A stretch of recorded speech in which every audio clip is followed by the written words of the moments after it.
A história que eu vos vou contar hoje, acima de tudo, é uma história de fé. Mais do que ser o início da minha vida, é uma história que, se vocês conseguirem compreender bem, pode trazer-vos muito alento. Isto é o início da minha vida. E a minha vida começou com um milagre. Quer vocês acreditem, quer não. E eu vou contar-vos isso. Quando eu tinha 7 meses, eu podia ter perdido o meu pai por causa de uma leucemia e, por consequência, devido a uma depressão, eu podia ter perdido a minha mãe. Então a minha vida já começou de uma forma um bocadinho atribulada. A minha vida nunca foi fácil, nunca foi um mar de rosas, mas a minha vida é cheia de bênçãos.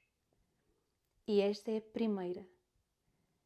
E se vocês não acreditam em milagres, eu posso garantir-vos que eles existem. E vou-vos contar um.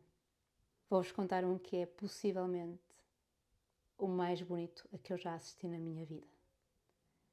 Então, se vocês querem entender que Deus realmente existe, ouçam até ao fim. O meu pai descobriu, quando eu tinha 7 meses de vida, que tinha uma leucemia. E quando ele foi internado, os médicos deram-lhe 3 dias de vida. 3 dias de vida. Portanto, a doença foi descoberta já numa fase tardia. Estamos a falar na medicina há 31 anos atrás. E eu era um bebê. Mas como vocês devem imaginar, apesar de eu ser um bebê, aquilo afetou-me. A psicologia já comprovou que aquilo que nós vivemos na infância afeta-nos para o resto da nossa vida. E graças ao poder da hipnoterapia, eu lembro-me, como se fosse hoje, do que aconteceu. Portanto, eu posso-vos contar o que eu própria senti. Eu passei anos com medos inexplicáveis. Eu passei anos a sabotar as minhas relações amorosas. Porque eu tinha muito medo de perder alguém.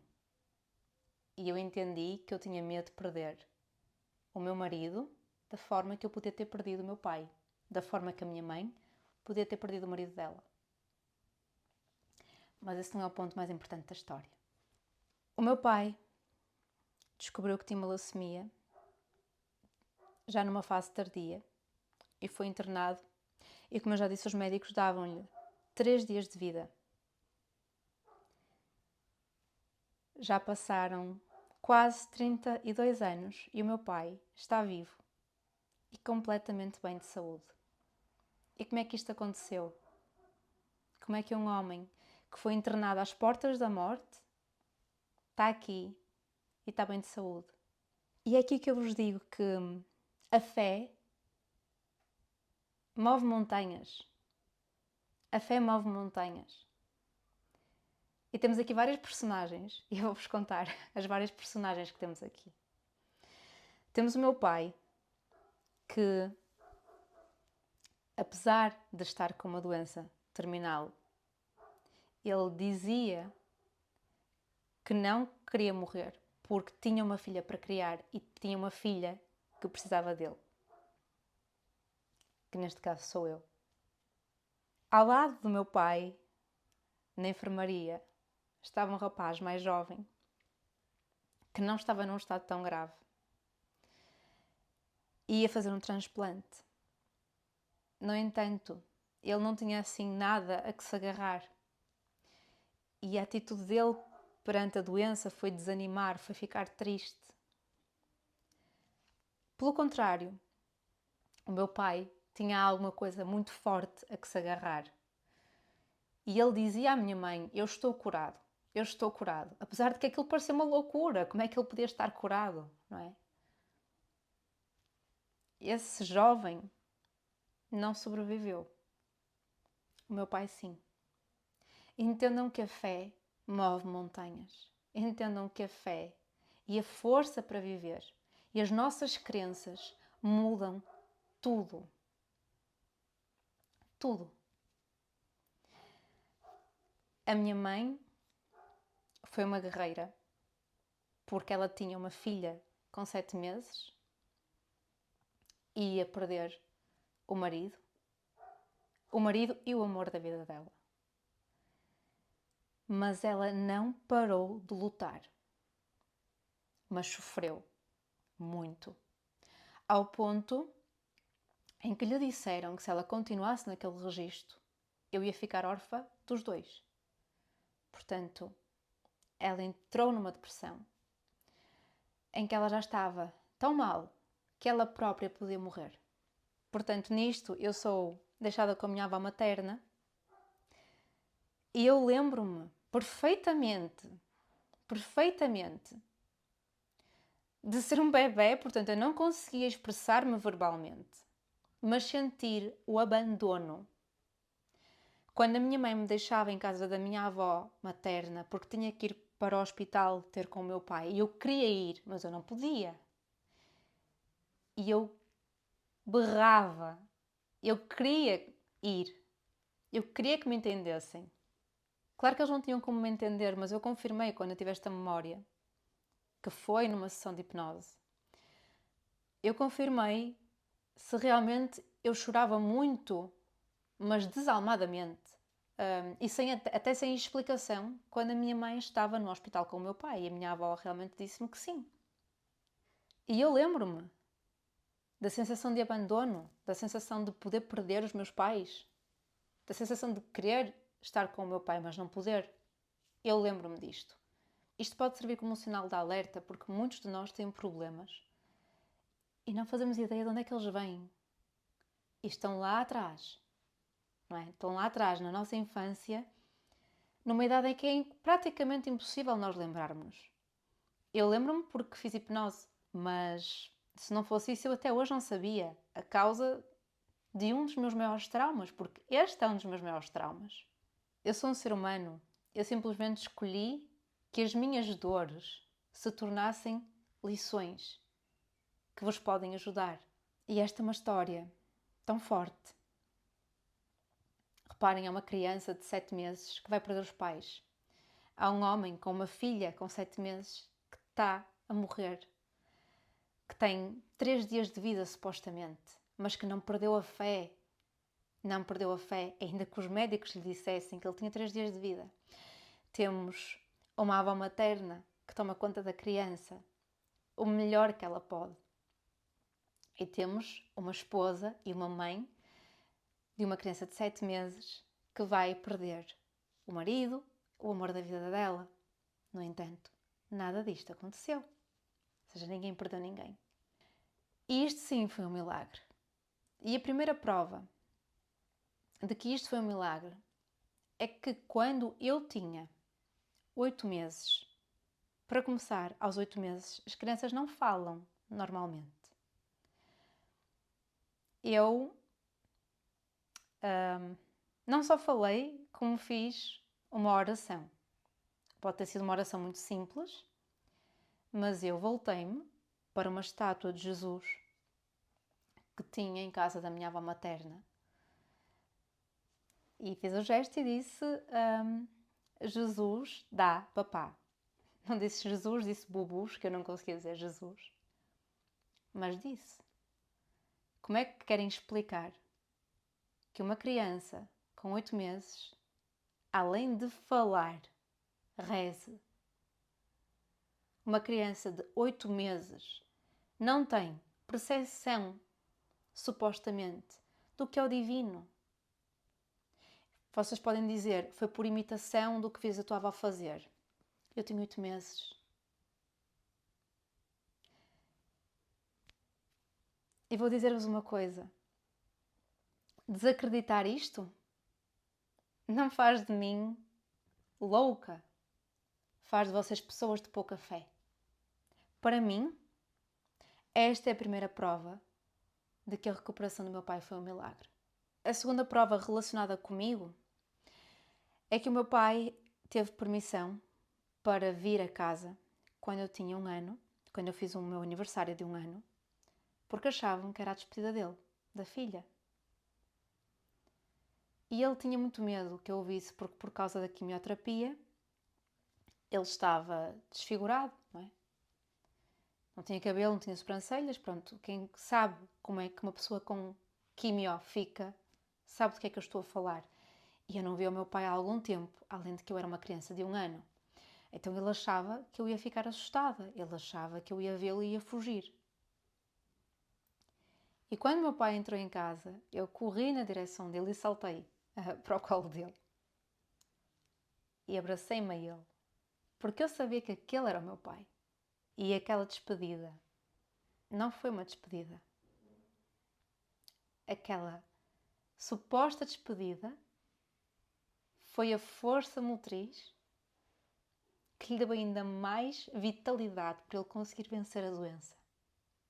Existe outra situação interessante também em que a minha mãe percebeu que alguma coisa não estava bem com o meu pai, mas os médicos não conseguiam identificar o que era.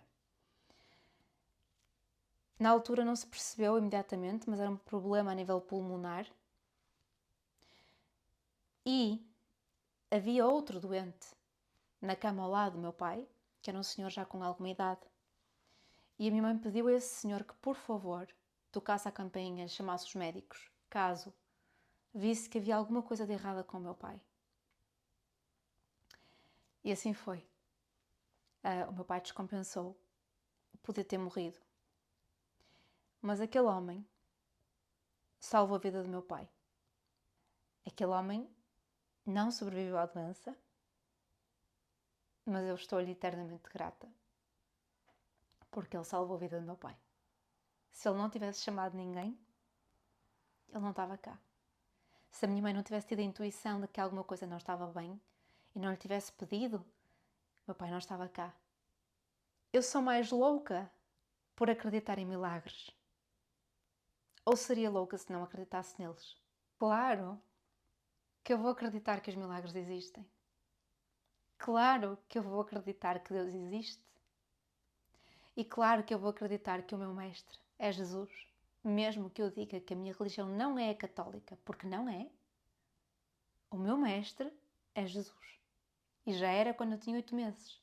E vou dizer-vos uma coisa, Deus não tem preferidos. Deus não tem preferidos. Então, se na minha família houve pelo menos um milagre, e não é o único, porque eu posso-vos contar mais da minha história, e vocês vão ver que há mais. Se na minha família houve pelo menos um milagre,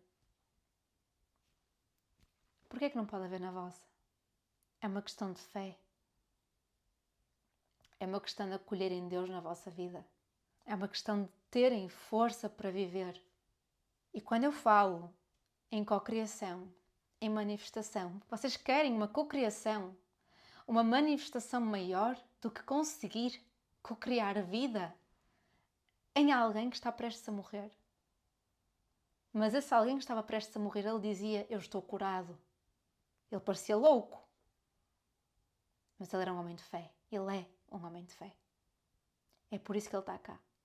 E a minha vida começa com um milagre. Começa com muita dor, mas começa com um milagre. Entendam que nada é por acaso. Se eu não tivesse passado por isto, eu não era a pessoa que sou hoje. Eu não estaria agora a falar convosco e a curar pessoas e a ajudar pessoas na cura delas. E Deus deu-me a maior bênção que eu podia ter. Então agora eu vou-vos contar qual é o meu segredo para co-criar aquilo que eu quero. Eu disse-vos que o segredo para manifestar alguma coisa na nossa vida é pensar em alguma coisa que nós estamos realmente gratos por ter. Eu tenho o meu pai. Eu tenho o meu pai. E não há maior gratidão do que esta. Eu podia ser órfã, mas eu tenho o meu pai, tenho a minha mãe. É nisto que eu penso quando eu quero co-criar alguma coisa. Porque a minha gratidão pela vida do meu pai é tão grande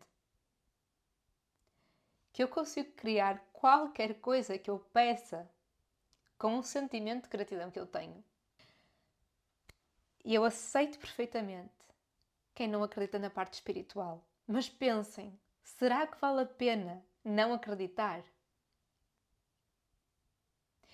Eu sou grata ao universo. Eu sou grata a Deus. Eu sou grata aos médicos, aos enfermeiros, aos auxiliares que participaram na cura do meu pai. Eu sou grata à minha mãe, à minha avó, à minha família que nos apoiou. Mas acima de tudo, eu sou grata ao meu pai. Porque ele lutou por mim. Ele lutou por mim. Entendem? E por muitos erros que possam ter acontecido mais tarde ao longo da minha educação, nada vai vencer o facto de que o meu pai sobreviveu a uma doença terminal por mim. O amor pode tudo. A fé pode tudo. De que é que vos adianta não ter fé? Porque é que há uns que conseguem manifestar coisas incríveis na vida deles e outros não? A diferença é essa. É o amor, é a fé. Tal como aquele rapaz que se deixou abater e não sobreviveu. Enquanto que meu pai acreditava que estava curado, tinha uma força muito grande e curou-se. Portanto, tirem desta história o que vocês quiserem. Mas o que eu vos quero passar é que os milagres existem. Este é o início da minha vida. E isto é uma parte minúscula da minha história. Eu não me foco na dor. Eu foco-me na bênção que eu recebi. E julguem-me como quiserem. Mas eu seria verdadeiramente louca se depois de viver isto e com recordações vívidas, apesar de eu ter 7 meses quando isto aconteceu, se eu não acreditasse que Deus existe, se eu não acreditasse que os milagres acontecem, eu seria completamente louca. E se eles existem para mim, eles também existem para vocês. Jesus disse muitas vezes a expressão homens de pouca fé. Entendem o que é que ele queria dizer com isso?